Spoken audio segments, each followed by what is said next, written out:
Charlie in the forum requested me to show how the area nozzle is mounted to the thrustmaster HOTAS. I'll show you that here. If you have printed all parts out, this is the bottom plate for the connection to the HOTAS. You have to just fill it in, snap it over. It's done by applying some force to it. Take care not to break it. Yeah. When it's over, just make sure that it's aligned with the hole on the HOTAS.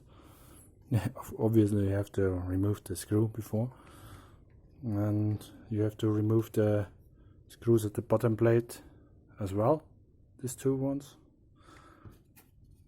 Then the connection plate is concave. You have just to snap it in. Should hold by itself. Then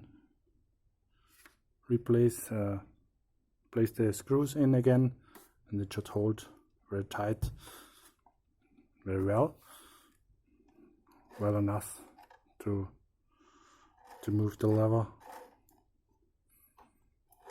as it's intended to. That's it.